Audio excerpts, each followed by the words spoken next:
Hey guys, Jeremy here with Simple Little Life, and welcome to the second Simple Little Life Build Along. If you're brand new to the channel, the idea behind this is a project that we can all work on at the same time, kind of share it all together. Basically, we're just a whole bunch of people from all different walks of life, all different locations around the world, working on a very similar design of a knife.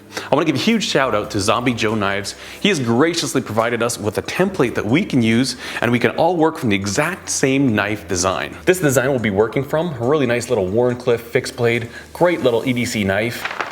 And if you check in the description below, you will find a link and it'll take you to his website where you can download this template for free. When I introduced this video series last week, I had mentioned that if you leave comments on that video with things that you might be struggling with in your knife making, maybe little tips or tricks, and there's been a lot of you guys answering those comments with your own experience. So that is awesome. That's greatly appreciated. Again, one of this great sense of community that we have. But I also want to take some of the more popular questions that we have there and see if I could speak to those and maybe address some tips or tricks that I've learned in the past while we're doing that step of the process. Now, two questions that will take place right at the beginning of the build. First one regarding the drawing itself. A lot of people are saying, well, there's no dimensions on it, what size are the holes? Honestly, that doesn't really matter. The idea behind this is to print it off 1-to-1 on an 8.5 by 11. When you download it, it will be a PDF and it is sized for 8.5 by 11. So simply print it out, and then whatever these holes are, I mean, these are great for locating where they go, but honestly, it matters more what pin material you have available. You know, if you only have 1/4-inch pin material or maybe 3/16, whatever, size the holes accordingly to that. If you would like to build an exact replica and have the exact same size holes, just take a little ruler and you should be able to figure out the diameter of those holes easy enough. So that addresses that. Pretty much you can print this off and use this for the sizing. And the second question that kind of involves setting out on this project is, where do we get steel from? I get asked this question a lot. I've been asked this question right since I started doing knife making videos. It seems to be the question and a real stumbling point for a lot of people is, where can you get good knife making steel? Now, honestly, that's a fairly difficult question to answer because it's very location specific. Now, I'll give a couple little things that might help you out. Other than that, you're just gonna have to jump on Google and see what you can find. Most knife makers, from what I gather and what I've seen, is they end up buying their stuff online anyways. Where I get a lot of my steel from is a website called knifemaker.ca. That is the website for Canadian knife making supplies, and they are a Canadian-based company. Rob and Marilyn, who run that show, fantastic people. I don't get paid from them, but I am a huge fan of their company. Their customer service is fantastic. They've been so good to me, and a lot of people I talk to, I recommend they go there and they let me know, it's like, oh man, they're fantastic to deal with. So knife making, Canadian knife making supply, knifemaker.ca is one source to check. Another source, and this is a big huge chain, is a company called Metal Supermarkets. Now again, I have no affiliation with them whatsoever, but they've got, I'm not sure how many, but it is a lot of locations across North America, in Canada, United States, and even some in Mexico from what I understand. And I actually buy a lot of my steel from there as well, including this piece. This came from Metal Supermarkets. They have a lot of O1 tool steel in stock. They've got bar stock as well as precision ground flat stock, which is really handy. And they can also order in steels, I believe like D2, A2, I forget, you have to check. But you can order in that steel from there. And you know, if you live in a big city, chances are you've got a Metal Supermarkets that's not too far away. Other than that, there are online resources. The three that I know of off the top of my head, truegrit.com. I've ordered stuff from them in the past. Great service, great company. I believe they're based in California. usa-knifemaker.com as well. Also, I'm sure there's several others. Maybe if you know of other places to buy steel in your location, leave them in the comments below. Try and spread some information out. But again, those are great options. Beyond that, like for places in Europe, I honestly have no idea where you could get steel, but like I said, I'm sure if you just kind of do a little bit looking into it, maybe check Google, check some forums, should be able to get that information. If nothing else, you could use a file or some type of salvaged metal like that. Okay, so with those two things out of the way, let's get going on this. The first thing I'm gonna do, and this is just the way that I approach my knife making, you can do it differently, but I will go ahead and cut out this template with a little X-Acto knife, and I will actually glue that to my piece of steel. And then from there, I'll just have that on here and I can cut around that. So let's get busy. All right, we've got our template and our little X-Acto knife. Now you don't have to cut this right exactly on the line. You can be a little bit big, that's okay.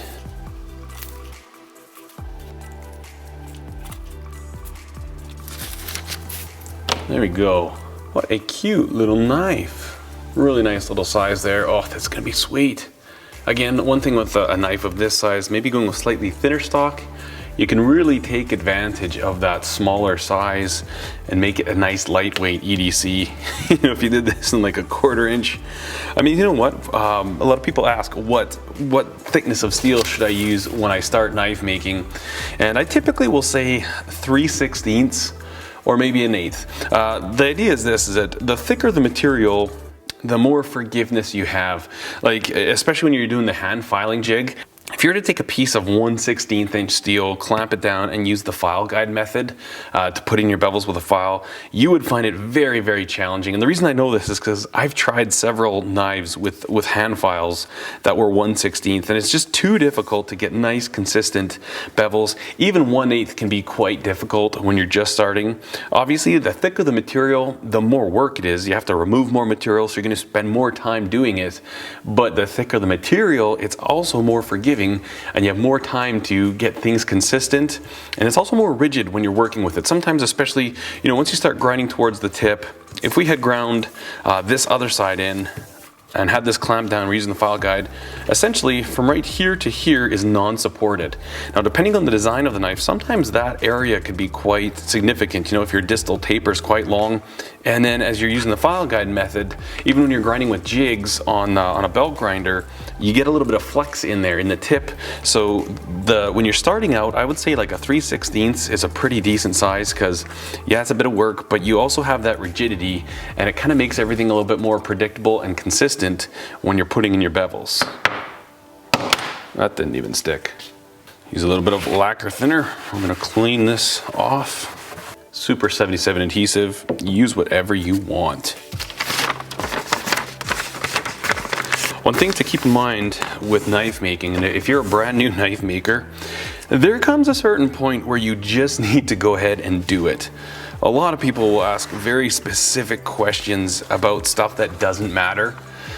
The reason I know it doesn't matter is because I've done it a whole bunch of different ways, and it pretty much get the same result no matter how you're doing it. So I would just recommend,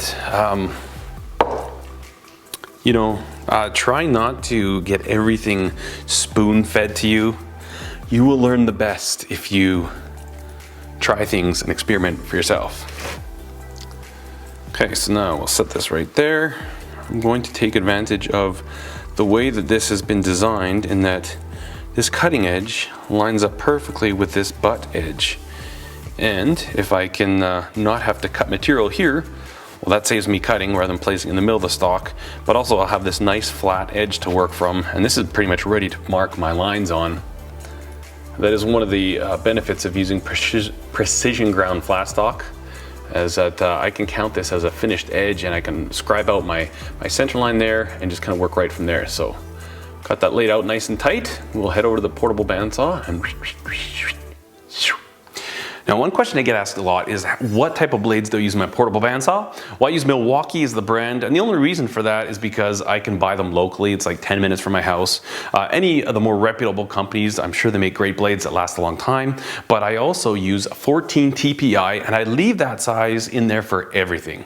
Now, I understand the theory behind it. You should have, different teeth per inch depending on your material thickness, the material type, but quite frankly, I can't be bothered to buy and store multiple blades, and let alone switch them out, between cutting, you cut out your blade and then you're cutting some G10 spacer or liner material. I'm not switching blades out. So I found that 14 tooth per inch works fantastic as a really, really good general purpose blade. With the exception to that is stainless steel. I do not cut stainless steel with my portable bandsaw. Stainless steel work hardens very quickly when you get it hot. Sometimes if you're doing stainless, if you've got a nice straight cut, you'll get away with it. But if you have any types of a curve in there, or if you're feeding it through and you kind of let up on your pressure at all, right away it gets really hot, work hardens, and boom, you'll go from a brand new blade to a dull blade just that fast. So I leave the stainless steel to do outside with angle grinders. Everything else, also Nitro V cuts fairly well in the bandsaw as well. I haven't had any issues cutting Nitro V, but pretty much everything else, tool steels, mild steel for shop projects, wood, synthetics, 14 TPI. And obviously, if you don't have a portable bandsaw, you could just use a hacksaw, do it that way, angle grinder, any way to get this sucker cut out. All right.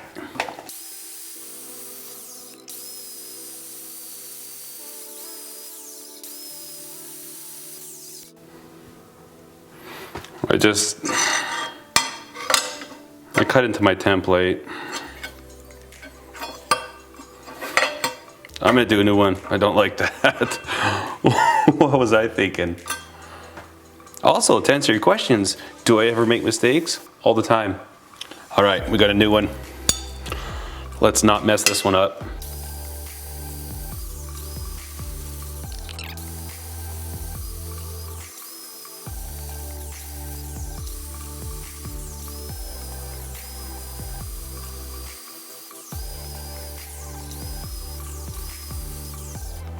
I like that. All right, so what we'll do now, we will jump over and just take our automatic center punch and pa-ching, pa-ching, pa-chow, knock all those holes out. Once we've got that done, then we'll clean our profile up on the belt grinder. Now we could use an optical center punch for this, but in spite of my little mishap with the first template, I'm feeling pretty good about the way things are gonna go today, so. Oh yeah, we're tight. Now, I suppose the next question that a lot of people ask is about drill bits. And a lot of people say they have a lot of issues. Oh no, I'm sticking to this. Ugh. A lot of people are saying they have issues with their drill bits. And obviously the first thing is quality drill bits. You're gonna need good quality drill bits. This one needs to go over this way a little bit. And the second thing is make sure you have your cutting feed and your cutting speeds properly. Now, when it comes to drills and drill bit selection, obviously there's a difference in quality. Things like SKF, Dormer, some of the higher end DeWalt, that stuff can be okay. But honestly, I even use a lot of jobber type bits in my shop. The most important thing, in my opinion, is the cutting speed formula. Now, I've got a very dumbed down version that I haven't seen online anywhere, but we learned it in school. And that is cutting speed is equal to 4 times, start again. RPM, so how fast you should run your drill, is equal to the cutting speed times 4 divided by the diameter of what you're using. Now, cutting speeds. Say for steel, mild steel, it's usually about 100, and that number represents 100 surface feet per minute. For harder materials like tooling steels, you might be at around 80 or 90 surface feet per minute. Softer things like plastics, brass, wood, often that'll be much higher. But basically, if you want to figure out how fast to run your drill, you'll do this little formula here. And I would write this down because this is a very simple version. And this diameter here, so I should clarify, is in decimal form in the imperial scale. So if we take, say, mild steel, for example, cutting speed times 4 is 400. And then we'll divide that by the diameter. So say if we wanted to drill a 1/4 inch hole, we divide that by 0.250. And that'll give us our RPM. So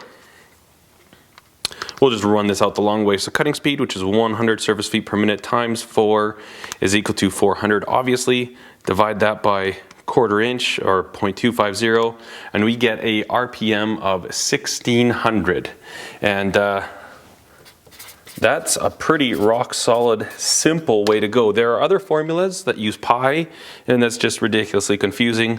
This one, I write this one down on my equipment some places, and really, really handy to know. Let's run this one more time just for kicks. So we want to figure RPM, say for drilling a 1/8 inch hole in mild steel. So we'll take our 400, which is our cutting speed times 4, and we'll divide that by 0.125. So I should be running that drill bit at 3,200 RPM would be the correct cutting speed. And the other factor when you're drilling holes is your feed rate. Most people that I've observed that aren't overly experienced with drilling, they feed too slow. They literally don't put enough pressure. If you have your RPM set correctly, which typically seems quick. I mean, when I learned this formula when I was in trade school, we were like running stuff. It's like, my goodness, this seems like we're just whiz banging around there. But when you run it like this, you can put a good hearty feed on there. Obviously, the smaller bit, you're not going to crank on it. But like 1/4 inch, 3/8, I mean, you can really pull on there. If you got that RPM set up, it just removes that material very, very quickly. So I guess that's to address the comments that I've seen you guys leave about the drill bits and stuff like that. Obviously buy good quality drill bits, and then also you can use cutting fluid and lubricants too. For a lot of my stuff I don't, just because I find with this stuff, with a proper feed, I don't really need to, and it's a pain to get everything all dirty like that. I find cutting fluids are really good when you're threading. What cutting fluids do more than anything, we're not talking about coolant, but actually like cutting fluids, like if you see people put WD-40 or Rapid Tap or something like that, what that mostly does is just help with chip removal. You're not actually doing much cooling, because that liquid is such a minute amount that it's going to get hot right away, and it's not going to do any cooling anyway. So it's not to cool your bits so much as it is just to aid in chip removal, make sure the chips don't stick to your drill bit and stuff like that. So that hopefully will help you out when you're drilling these holes, and that's what I'm about to do right now. All right, so what we're gonna do now, we'll drill out our holes for our pins, and I just double checked mine. And I am going with 3/16 here, here, and here. Hopefully you guys get the same measurement. I'm gonna be doing a 1/4 inch right here, and these will probably just do like 3/8 or something. Just weight reduction holes, and as well as a passageway for the epoxy to go through.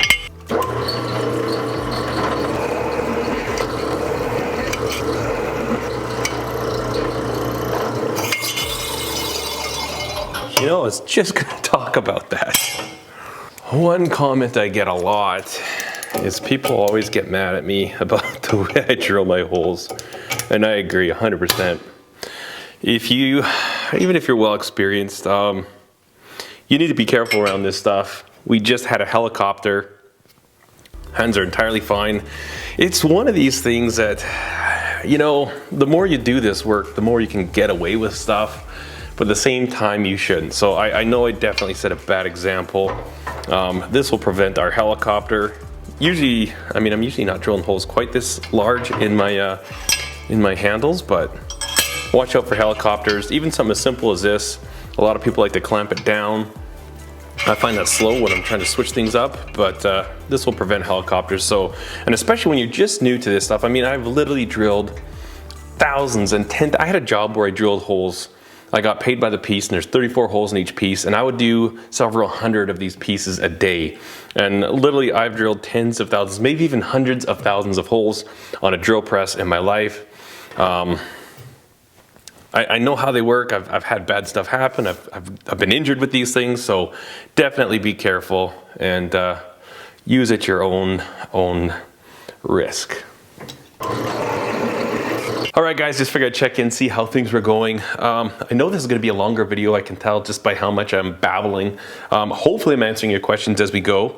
And now that we're getting into countersinking, what I thought I'd do is just talk about speeds for countersinking. You know, we talked about the cutting speeds or the RPM for drilling holes and the size of your bit. Those do not apply to countersinks. Maybe in theory they do, but in the reality and in my experience, I just like to run these super duper slow. The slower the better to a certain point. I do pretty much all my countersinking here on my milling machine, and I like it because I can crank that sucker super slow. Like right now that's saying it's about 80 RPM. I'll probably run this around 300 or something, but the countersinks will last much longer if you run them really nice and slow and good heavy pressure. And again, this is an area of the countersinks where I would spend some money. The ones that I use are Dormer. They're fairly expensive, but I've had countersinks that I've used for like 12 or 13 years. They still cut like the day they were new. And if I'm doing a whole lot of it, I will use cutting fluid. But typically I just keep the speed lower when you're countersinking your holes. And the main reason for countersinking, this lanyard hole of ours is obviously going to be visible. But these ones I just like to countersink them just so we can get a nice flat surface and we don't have any burrs sticking up. So we'll bang these suckers out real quick. Safety first.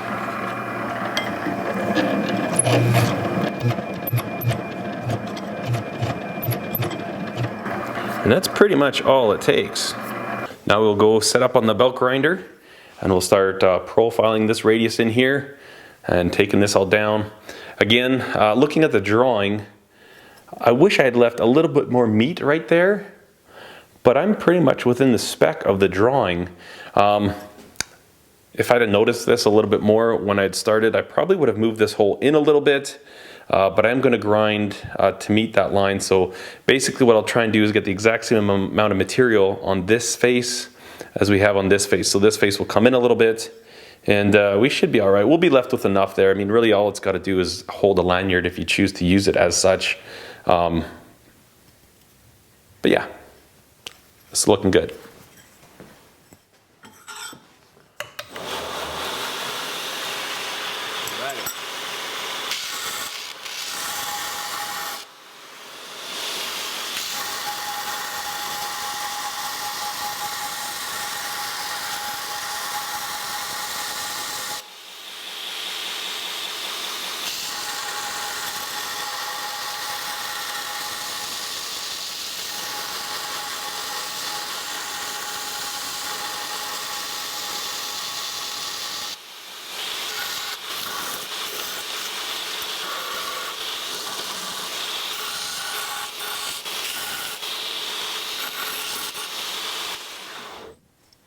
All right, that was a 36 grit ceramic belt. Really hogs material off very, very quickly, but it also leaves a rougher finish. So we're gonna switch this up to something a little bit more fine. All right, center our tracking. Good to go. Slide this chingus in. And then we'll smooth this out a little bit.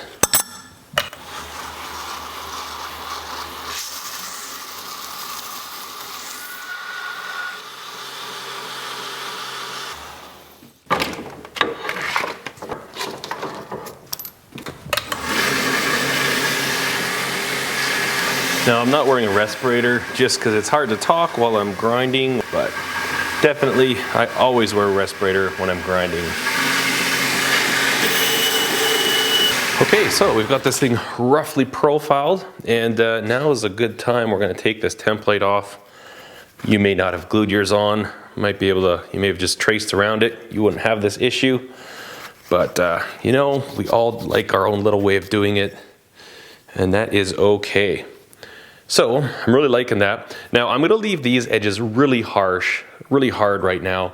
And then after I heat treat them, after I get the scales on, I am going to slightly round them over just so that they're not quite as, you know, when you're holding on to it. But I do like the purchase of this blade. Like, you see how it kind of fits nicely right there in the palm swell. Like on my hands, fits perfect right there. And it's a great little grip, especially if you put a nice little handle on there.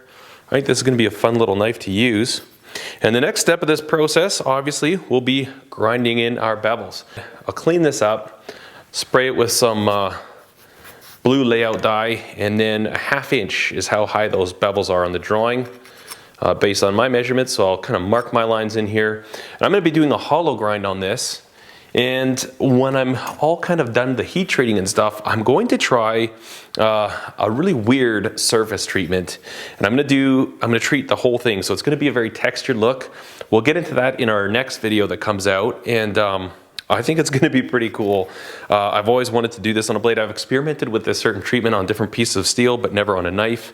And I think this would be an excellent candidate to do that. So I'm gonna go ahead, clean this up, lay out my lines, and then I'm actually going to use a jig when I grind this. I know, the horrors, right? Grinding with a jig, how terrible is that? Honestly, I just wanna make sure this thing goes really nice and smooth. And I'm doing a hollow grind, a 10-inch hollow grind, and I don't know, sometimes if you've got a perfectly straight line like this, grinding with a jig is so easy to get really nice, consistent, crispy bevels that why wouldn't you? And that kind of brings us to our next segue and a whole bunch of questions regarding bevels. And I would say the bevels are the thing that I was asked the most questions about. And I wasn't surprised. It's a fairly tricky part to get sorted out. Now, I've told a lot of people this, and a lot of people don't like hearing this, but a lot of you guys alluded to is like, any tips other than more practice? And that's exactly what it is. The more you grind bevels, the better you get at grinding bevels. I don't know how many knives I've made in my life. It's a lot. And I don't know how many knives I've wrecked, but I know it's probably at least 50. Like legit, there's probably at least 50 knives that I made that didn't end up being completed because I wrecked them, and probably 90% of them or more was grinding bevels. So it's tricky, it's very difficult. One thing, if you're using a grinder, don't be afraid to use jigs. You know, it's okay to use jigs when you're grinding your knives. Just ask my buddy Mike at Ecom Knives. He'll tell you the same thing. For jigs, this was my very first jig I made and I still use it. It's a piece of angle iron. I actually zipped this top down so I had a little bit more room to see what was going on. And then I just drilled and tapped a 3/8 hole, 3/8 bolt and a lock nut. That way I could adjust it. And I use this a lot with my contact wheel because I can kind of dial in my angle. What I'll do is if I've got production knives, or not production knives, but knives that I do quite a few orders of that are the same, you know, pretty much the same thing, I'll actually put my little angle finder on here, my digital angle block, and I'll write down the angle that I like to grind every one of these different blades to so that I can get consistent results very quickly, set it up, repeat it.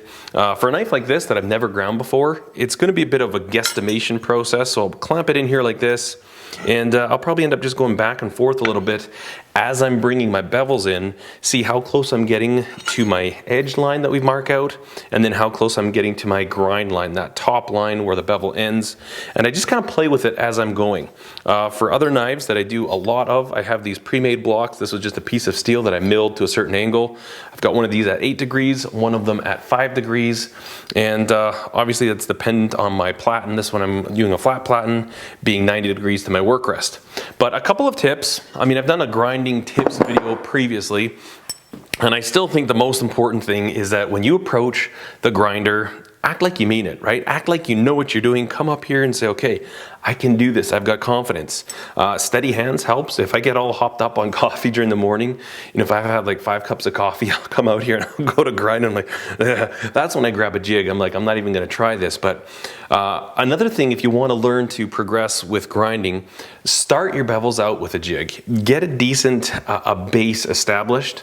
Then take the jig away when you're maybe halfway through your grinds and get the feel. You know, you can come in and just lightly touch. You'll feel when you're on that bevel with whatever you're grinding, whether it be a contact wheel or a flat platen, you'll feel it, and from there you can kind of just work beyond that. Now, if you find that you're getting too close to your edge line and you're not high enough with your bevels where you'd want them to be, you can simply find that spot, I call it my datum, and find where your bevels are okay, where you're fully contacting there, and then just think about adding pressure. You're not going to really grab it and crank it because you're going to wreck your knife. Done that. But you're just going to kind of get it and just start putting a little bit of force while maintaining that resting, that flatness on your bevels. And that will really help you be able to feel what that does to your grinds, and then it really develops an acute sense of control with your wrists, because when I'm grinding, it's all wrist. You know what I mean? I'll stand here, and if I need to grow my bevel, I'll just kind of crank it down this way. If my grind line is where I want it to be and I want to bring the edge thinner, you can do the same thing. You can apply force this way, a little bit of rotational pressure like that, and that'll kind of grind more off here than up there. So that would be the biggest tip, I would say, when you're grinding. And also, movement. Get into rituals, get into habits. I always start my grind at the plunge line. So I'll come in, hit my plunge line, and work this way. And that just kind of, it's a habit, right? Then your body gets used to that motion. You can build some muscle memory rather than, you know, going here. If you'd rather start at the tip and go this way, that's totally fine too. But I would recommend, you know, kind of keeping it consistent and doing the same thing every time. It's not going to get better right away, but that will help you improve, and you just eliminate variables, right? You're always doing the same thing. So you can work at adjusting your movements within that motion, and it's always the same motion. That helps quite a bit. Now, a lot of questions about grinding bevels with a file. A lot of guys were saying that the screw that they use to stop for setting their plunge line, that gets cut away. And a lot of guys had answered that question saying just take your file and take the teeth off that edge. That's a great idea. Or put some type of a wear strip or a bearing strip or bearing or anything if you can, just so that you're not cutting into that. That's something you're going to kind of have to see what you have on hand, see how you can mitigate that problem. But really a really quick solution is just to take your file. If you have teeth on that side, cut those teeth off. Just take it to your grinder. You want to keep it fairly straight, obviously, otherwise your file will be moving in and out and you'll have a hard time getting a straight plunge line. But take care of those, and that should help out. And then as far as the rest of it, I mean, your plunge line where you bring your two edges together, that's a very tricky one, and that's where it's really advantageous to have a jig, because you can focus. You don't have to worry about your angle at all. You can focus on where you're going to start and stop. Let me bring you in here a little quick. So if we have an angle set with a jig, and say, you know, we've got our mark where we want our grind to stop, you can worry more about getting that plunge and coming in and getting a nice curved. If you want to have a sweeping plunge line like this, you just kind of gently go into it and then start working your way towards the edge. One thing I'll typically do is I will grind not exactly to where I want my plunge line to be. So say if I want my edge to stop right there, I'll start my rough grinds and I'll stop them a little bit sooner, so that at the very end I've got about 1/8 of an inch or 1/4 of an inch that I can feather and really work on getting that plunge line lined up. Also, it gives you a little bit of forgiveness if you overshoot it, because a lot of times you'll have one side done. Say we've ground this bevel first, it's perfect. When we jump over to this side, you know, we're getting it in here and it's just looking beautiful. Our curves are symmetrical, and then we just overshoot it by the slightest bit. And when you're looking at it square on, you can see that, you know, one of these plunge lines is a little further towards the handle. Well, we've given ourselves a little bit of room there. We can flip it over, rejig it, or do it freehand, whatever is your style, and we can just kind of feather that in there and make up the difference. So those are some of the tips that I've found helped a lot when I'm grinding my knives. And again, it is practice, practice, practice. A lot of people ask why I grind edge up, not edge down. I just like to be able to see where my edge line is. I mean, it's hard to tell when you're at your appropriate edge thickness when you can't see your edge, so I always like to grind this way. So the way that I generally go about my flow, I'll kind of explain to you. A lot of people have wondered about my belts. Usually do all my rough in with really coarse ceramics. So this is a 36 grit, rough everything in. Something like this, I will not use a 36 grit, because the scratches that are left with something this coarse are really difficult to get out. But if I'm doing the thicker blades, I'll use a 36 grit, and I'll take it down to where I've got, you know, about 20 or 30 thou left till I'm at my desired edge thickness. And then I'll switch to a much finer belt and kind of take out all those scratch lines. The nice thing with ceramics is that they're fairly stiff laterally.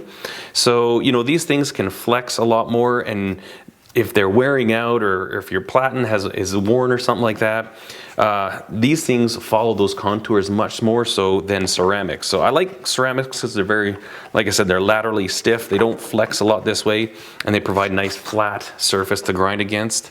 So we'll do a ceramics. We'll go up to a finer ceramic, something like a 120 or 220, and then I will usually finish stuff off with a Trizact belt before heat treat. This one in particular is an A65.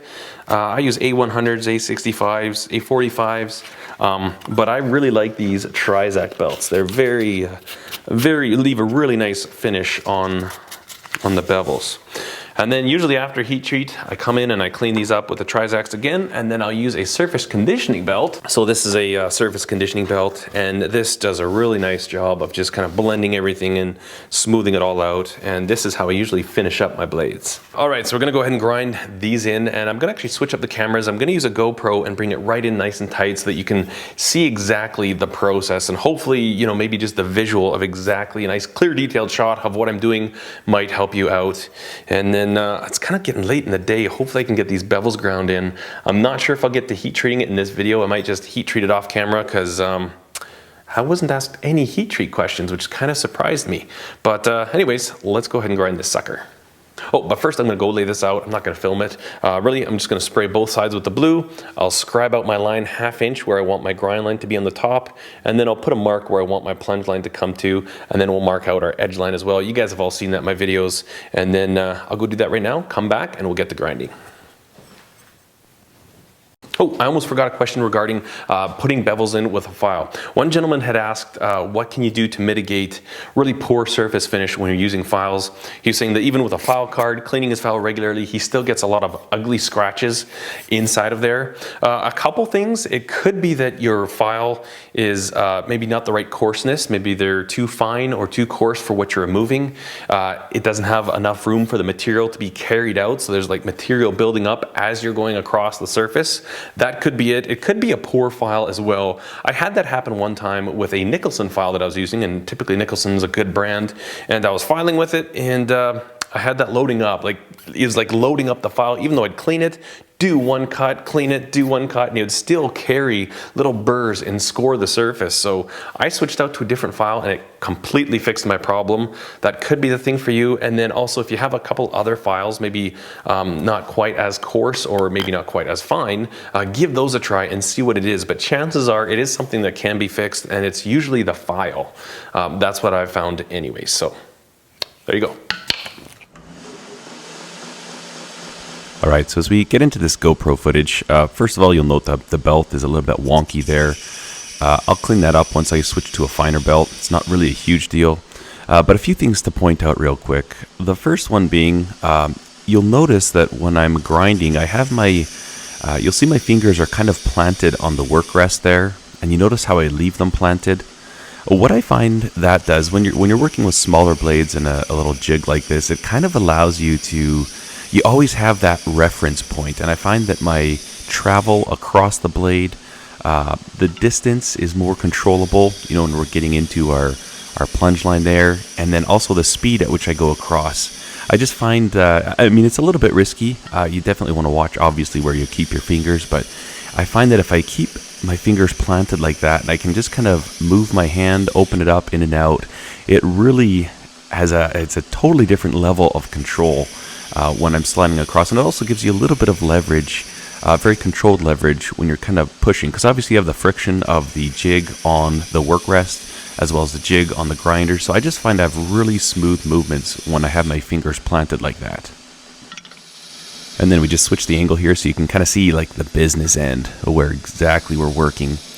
And it's a bit out of frame, but both my left and right hand, I keep my fingers planted on that work rest. And honestly, I think it's worth trying out. You may not like it, but since I started doing that, I've just found a huge increase in the level of control that I have when I'm grinding. And since the last frame, I've actually adjusted the grinding jig. We were a little bit too steep, and so our bevels were climbing up too high, so I just loosened that, kind of backed that angle down a little bit, and then we're just kind of seeing, getting into our grind and seeing how well that goes. And a little bit of fast forward there. We finished the first side, and now we're switching it over. And one thing I always try to make a habit of doing when I'm switching from one side to the other with the jig is make sure I clean the blade and the jig and the work rest before I go ahead and start grinding the other side. You just want to make sure there's not little pieces of grindies in there, little pieces of debris that could give you skewed angles. And then also you need to make sure you have a very consistent way to reference the position of the blade in the jig. Now, luckily for this design, the spine of the knife, the back of the handle there, is parallel with the blade. So I just rest it flat on my work rest and then pull it up into the jig, clamp it in place, and it's very consistent. Some knives, you'll just have to be careful. Make sure you have some way to set the angle that you're grinding at, basically how your knife is resting on your work rest. You need to make sure you can keep that consistent. And then we'll just go ahead and grind in our second bevel. And again, I'm kind of taking this probably 80% of the way on the grinder, and then I'll actually do quite a bit of cleanup by hand.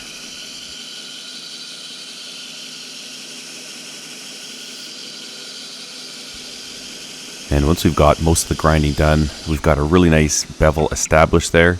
It's quite easy to take your jig away, and you've got that strong reference point. So typically I'll just lightly come up. The more that I grind, the more I can just come right to it and match that angle. But while I was setting out, I found it useful to touch the edge first. Reference the edge and then bring the rest of the bevel to it. You just want to make sure you're not going to be marring up the flat part of your blade. Obviously your edge gets sharpened, so you can kind of touch that, bring it in, and I find that helps really, really well. So we've pretty much got it where we want it to be with this 36 grit. No, sorry, this is an 120 grit ceramic belt. And now we'll switch up to the Trizact belt and clean that bevel up. So we've got the Trizact on there, and one thing that's made an incredible difference in my cleaning up of the bevels, in getting better results, has been a VFD. To be able to slow down the belt when you're doing this fine and intricate work, I tell you what, it has been an absolute game changer for me. And I don't like telling people that they need to buy more stuff. And there's guys certainly that make incredible blades with single speeds, but I love the fact that I can slow it way down, and I'm not heating up my material nearly as quickly, and it's just, things happen slower, so you've got more time. If you make a mistake, it's usually not as big of a mistake, and I absolutely love the VFD. So I think that's pretty good. Nice finish on there. And this is definitely good for pre-heat treat, and I think we'll call it the good right there. Again, we see this nice even, nice consistent plunge lines there. They're even on both sides. I think this is going to be a great little blade. All right, we have ground in our bevel, and pretty good for pre-heat treat. We will clean it up a little bit post-heat treat. I'm really hoping that, you know, being able to get that GoPro, I haven't looked at that footage yet, hopefully it's decent, but I'm hoping that getting that nice tight shot in there will maybe just help you out by kind of seeing what I'm looking at. I mean, and these have come in really nice and straight. When I look at this grind line from the top, I mean, it is straight as an arrow, and that is obviously a lot of it is due to the fact that we have a jig, the fact that we can orient our bevel on the platen. I clean these up by hand. I like to do my tips by hand once the main part of the bevel's in, and I think it turned out pretty good. So the thing we have to do now is I need to put in my Spanish notch right here. A lot of people ask, what is that little thing for? So the Spanish notch is this little thing right here, a choil, it's called Spanish notch. The idea behind it, at least to my understanding, is that it gives a definite stop to the cutting edge. You see the transition is between these two lines right here. So once we are on this side of this line right there, it's pretty much the same even plane, whether it's a radius plane or that flat plane, depending on the grind you're doing. And in theory, we're at this same thickness right here, and this notch should end, this half of this circle should be before you start to make your transition. And what that allows is a really nice, definite stop to the cutting edge. It makes it really easy to sharpen. A lot of times if you leave this radius in here, you know, when you start sharpening, you end up carrying your sharpening up, but you're not really sharpening because the material's flaring out, you're just kind of scratching it. So I really like the Spanish notch, that little choil in there, because you sharpen to that, boom, that's where your edge stops, and it just keeps this whole portion of the blade really nice and clean. I'm going to put in my Spanish notch probably tomorrow. It's getting on in the evening now. I need to go and have some supper. I need to edit this video. And then, as I said, I didn't have any questions about heat treating. Obviously, depending on the steel you're using, that will affect what you do for your heat treatment. But I'll go ahead and get this treated up, and in the next video, we're gonna wrap this thing up. We will do our scales. I'll address a lot of the questions that came up with scales in that video. And yeah, so hopefully by the end of the next video, we will have a finished knife. And also, what I would like to do is I'm going to gather up a proper email address. I don't know if I'll use my one that I use for viewers' knives or if I'll make a new one. But if you would like to send in your finished knife, that would be really cool. And then hopefully we can compile a video, have it out for the end of October, of all the different knives that you guys have made, because part of the fun of this would be seeing what other people are doing. You know, I know a lot of people are sharing them on social media and stuff, but there's a lot of people that don't have social media, and I would love to see what they're making, what you guys are making as well. So that's pretty much it. I am exhausted. I can't believe how much I've talked in this video. I'm not sure how long this edit's going to be. I apologize if it's ridiculous, but I think it'll be all right. Thanks so much for watching, guys. I hope you enjoyed it. If you like this video, give a thumbs up. If you have not done so already, please subscribe to this channel. And you know what? I hope your build along is going really, really well. Cheers.